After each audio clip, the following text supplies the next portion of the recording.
Construction of lines parallel to a given line through a point not on the line using only ruler and compass.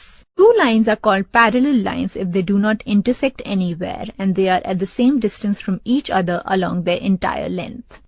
First of all, draw a line P and a point B on the line. Let us take a point A outside the line P. Join the line AB. Taking B as the center, we draw an arc using the compass that cuts D and C. Now take A as the center. We draw an arc EF that cuts AB line at G. Place the pointed tip of the compasses at C and adjust the opening so that the pencil tip is at D. With the same opening as in previous step and take G as center, draw an arc cutting the arc EF at G.